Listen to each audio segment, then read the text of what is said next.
I said no to babysitting my spoiled stepsister's kids, so she tried to shame me. But guess who lost custody? Let me just say this loud and clear. I love kids. I really do. I've babysat, tutored, volunteered. I like being around little humans. But what I don't love, being treated like a free on-call nanny just because I exist in the same gene pool as someone who popped out kids she can't handle. That someone? Olivia. My golden stepsister. Let's call her Olivia. Born with sparkles on her name. According to my dad, she can do no wrong. She could forget her own kid at the grocery store, and he'd probably say something like, "She's just overwhelmed, poor thing."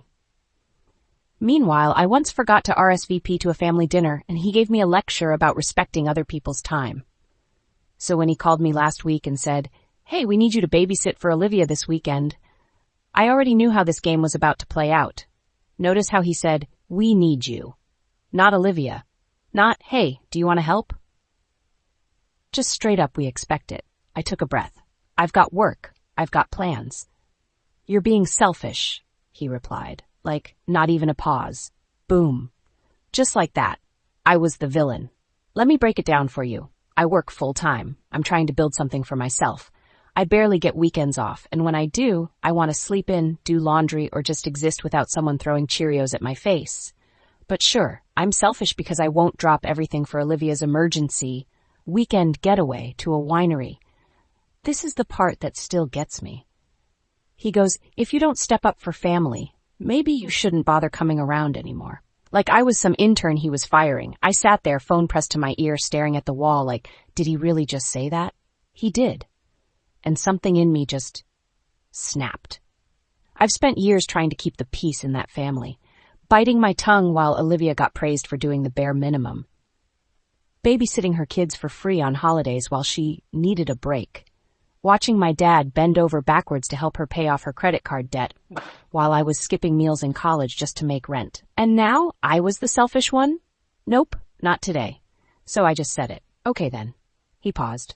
What? I said okay, I repeated. Calm, cold, done. You said don't come around anymore, so I won't. There was this stunned silence, like he was waiting for me to apologize or backpedal or cry, but I didn't. I let it hang. And then I hung up. That was it. I blocked the family group chat, left Olivia's number on read, turned off my phone, and took myself out for ice cream. Did it hurt? Yeah, more than I expected, but I felt something else too. Relief. Like I'd been carrying this fake version of family loyalty on my back for years and finally dropped it like the dead weight it was. And the best part?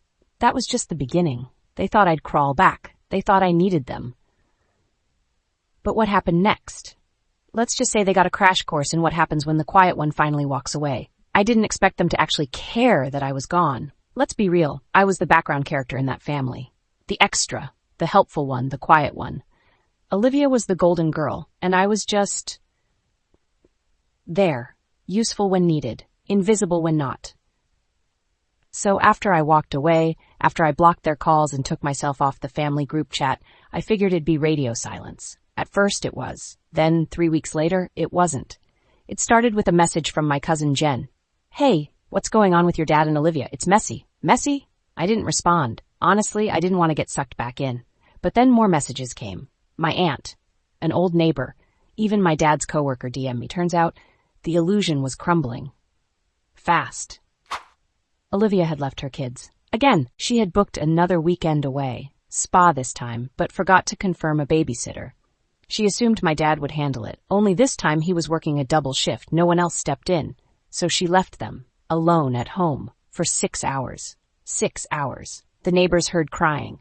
Called the cops. CPS got involved.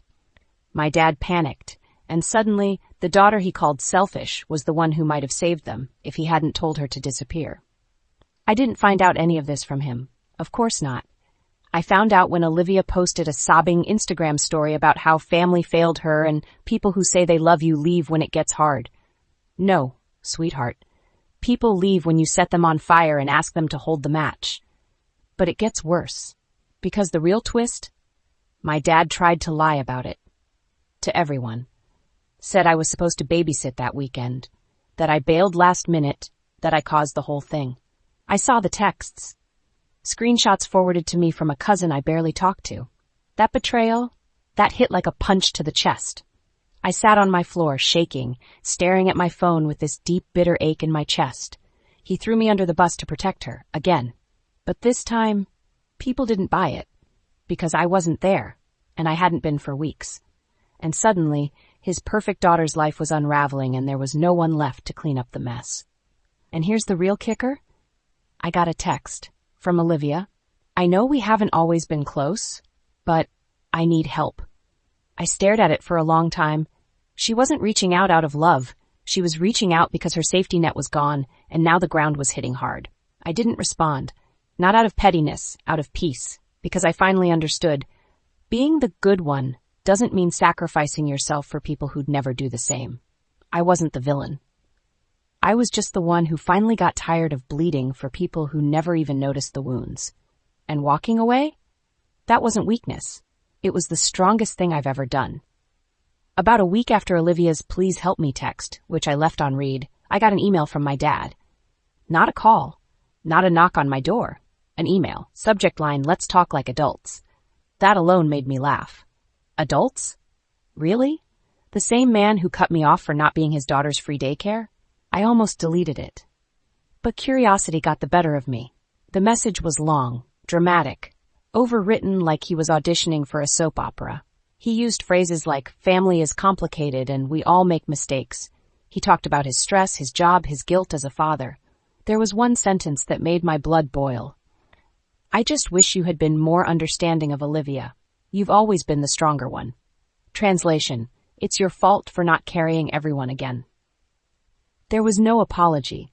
Not for calling me selfish, not for blaming me to save face, not for protecting the wrong daughter. I didn't reply. But I thought about it. A lot. And then something unexpected happened. My stepmom, Olivia's mom, reached out. Now listen, we were never close. She's always been Olivia's ride or die. But her message was different. It wasn't flowery. It wasn't dramatic. It was real. "I don't know what to say to you, except I think I owe you more than anyone else does. And I'm sorry, I should have seen it. All of it." I sat on my couch with tears in my eyes, not because I forgave her, not yet, but because for once, someone finally saw it. The weight I'd been carrying, the way I'd been made to feel invisible unless they needed something, the difference between love and usefulness. And the twist? She told me Olivia had voluntarily signed temporary custody of the kids over to her. Because she was burned out. Because no one supports her. Because everyone turned on her. I almost laughed again. Olivia hadn't turned into a villain overnight. She'd always been the center of their solar system, so used to orbiting attention that she collapsed when the gravity shifted. And now my stepmom had to pick up the pieces of a daughter she'd coddled, while finally realizing the one she ignored was the only one who ever held it all together. Later that week, I bumped into Olivia at a grocery store. Typical. Life has a twisted sense of humor like that. I was grabbing oat milk and dryer sheets, minding my business, and boom, there she was. Hoodie, sunglasses on indoors, pushing a cart with nothing in it but goldfish crackers and wine. She looked up, and when her eyes met mine, her whole face twisted. Not in guilt, not in awkwardness, but in rage. She didn't hesitate. She marched right up to me like I owed her something. "You happy now?" She snapped. I blinked. "Excuse me? You had to ruin everything, didn't you?" She hissed, glancing around like someone might be listening. "You couldn't just keep your mouth shut and do one thing for your family? Now everyone thinks I'm some unfit mom, and you get to play victim like always." I laughed. Out loud. "Victim?" I said.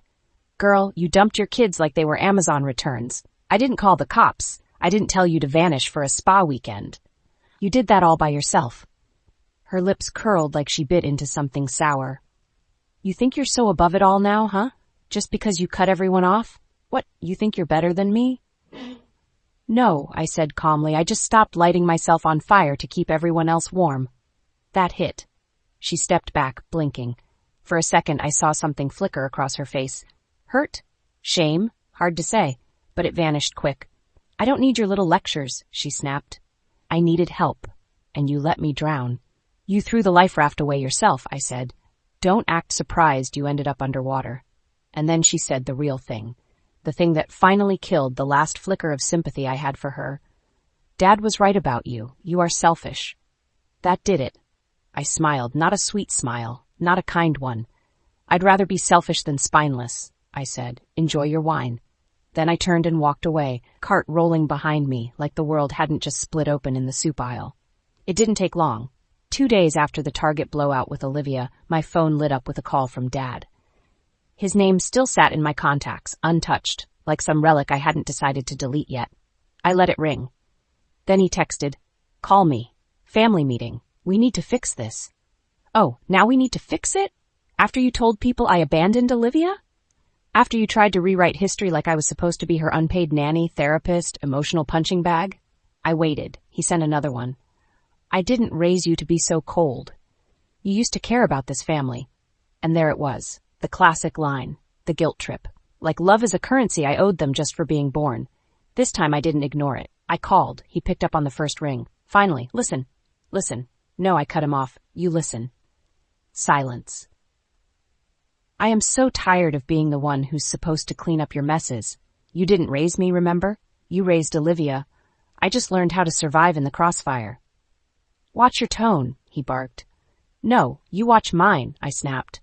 "Because this is the voice of someone who's done being the family's punching bag." "I gave you everything," he hissed.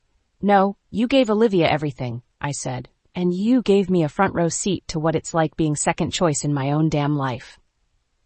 He went quiet again. I could hear his breath, sharp, angry, like he was ready to lash out. Then he said it, "You're acting ungrateful." I laughed, just one hard, bitter laugh. "Ungrateful?" I repeated. "You're right. I am ungrateful. I'm ungrateful that you only called me when you needed a babysitter. I'm ungrateful for the years I spent trying to earn love that you already gave freely to someone else. I'm ungrateful that it took your golden girl getting investigated by CPS for you to even realize how messed up this whole family is." He started to say something. I didn't let him. "You want to call a meeting? Fine. Call one. But don't expect me to show up just because I share your last name." Click. I ended the call, blocked the number. And for the first time in what felt like my entire life, I didn't feel guilty. I felt free. I went outside, sat on my stoop. The air felt lighter, like maybe I could finally breathe without asking permission first. Let them call me selfish. Let them say I turned my back. Because the truth is, I didn't turn my back on family. I turned my back on people who only saw me as useful, not lovable, not human, and I'm not coming back. The first I heard of it was a voicemail from my stepmom. Her voice was shaking. Not the normal, tired kind of stress she carried around after dealing with Olivia's messes. This was real fear, the kind that sat in your throat and made every word feel like it was wrapped in glass. "Call me, please. It's bad. It's about Olivia." My stomach dropped. I hadn't talked to any of them since I blocked Dad. I was still riding that wave of hard-earned peace, finally learning to sleep through the night without checking for emotional landmines in my phone. But something about her tone, I called back. She picked up immediately, breathless. "She got arrested," she said, "with the kids in the car." I went cold. "What?" "Last night, she'd been drinking, said it was just one glass of wine." "It's never just one," I muttered. "They pulled her over on Main Street. The babies were in the back seat. She blew over twice the legal limit." And just like that, whatever rage I still had, got shoved out of the way by panic. "Are the kids okay?" I asked. "They weren't hurt. Shaken, yes. CPS took them in temporarily. Again, I'm trying to get custody back, but God, I don't even know if they'll let me." I sat there in stunned silence, not for Olivia, but for those kids. Her kids. The ones she treated like accessories, like proof she was doing her best, when really she'd been unraveling for months. And I thought about the warning signs I ignored. The glassy eyes in every photo she posted, the excuses, the wine in the afternoon because being a mom is hard captions, how she always showed up to family dinners late, a little too loud, a little too red in the face. I used to tell myself it wasn't my business, but it was. Because now her babies, my nieces, were caught in the middle of it. "I'll take them," I said suddenly. "If you can't get custody, I will." There was a pause on the line. My stepmom whispered, "You'd do that? Someone has to." And for the first time in her voice, I heard not pity, but respect. It wasn't about playing the hero or trying to win back the approval of a family that never really saw me. It was about doing what needed to be done, again, just like I always had. But this time, I'd do it my way. The hearing wasn't dramatic, no shouting, no slammed gavels, just a sterile room with beige walls, fluorescent lighting, and Olivia looking like a ghost of herself in the far corner. Pale, twitchy, hungover, or maybe just hungover on regret. Her lawyer barely spoke. She didn't have much to argue with. The arrest report said it all. Point 17 back, kids in the car, a used bottle of rosé under the passenger seat, and dashcam footage of her slurring through the alphabet test like it was a cruel joke. Me? I was sitting next to her mom, Diane, who'd finally stepped up, finally stopped pretending this was just a rough patch. It was her petition that the court was hearing, her request to take full permanent custody as she is a temporary custody already. Olivia didn't fight it. She just sat there blinking hard, like she still couldn't believe this was happening. Like she expected someone, anyone, to swoop in and save her. Maybe she thought Daddy would show up. Maybe she thought I would. But I didn't. Not this time. The judge read the final ruling in a voice so calm it made it worse. As of today, custody is granted to the petitioner. The mother is no longer legally recognized as a custodial guardian. Supervised visitation may be requested after a formal rehabilitation plan is in place and completed. Olivia didn't cry. She didn't scream. She just deflated. Like someone had punctured her, and all the excuses, all the narcissism, all the fake "I'm doing my best" energy finally leaked out for good. Diane reached over and grabbed my hand when the papers were signed. "They're going to need you too," she whispered. I nodded. I didn't know what to say. My heart ached for those kids, not because they didn't have a mom anymore, but because they never really did to begin with. Outside the courthouse, Olivia came up to me. No camera, no audience, just us and the sound of traffic passing. "You always wanted this," she muttered. "You always wanted to take everything from me." I blinked at her. "I didn't take anything, Olivia. You gave it away." She stared, waiting for me to say something else. An apology, a hug, a lifeline. I gave her none. I walked to my car, heart pounding, and didn't look back. Because for once, it wasn't about her. It was about those kids finally being safe, finally being with someone who saw them as human, not props. And me, I wasn't going to be their savior. I didn't want to be, but I'd be there. The aunt who showed up, the woman who broke the cycle, the one who finally said enough. It's been 13 months since the courthouse, 13 months since the day Olivia stopped being mom. And you know what? The world didn't end. No earthquakes, no breaking news, just two little girls waking up in a quieter house, no screaming, no wine glasses on the counter, no being told they were too much or too loud or just like your aunt. Diane, Olivia's mom, is doing okay. She stepped up in ways I never thought she would. Therapy sessions, bedtime routines, school pickups. She still doesn't know how to braid hair right, but she tries. And the girls? They laugh now. Not nervously, just freely. They eat breakfast without flinching. They ask me when I'm coming over like it's the most natural thing in the world. I go every Tuesday. I help with math homework. I bring snacks. We play Guess That Song in the car, and they always roll their eyes when I blast old Taylor Swift like it's a sacred tradition. Which, to be fair, it kinda is.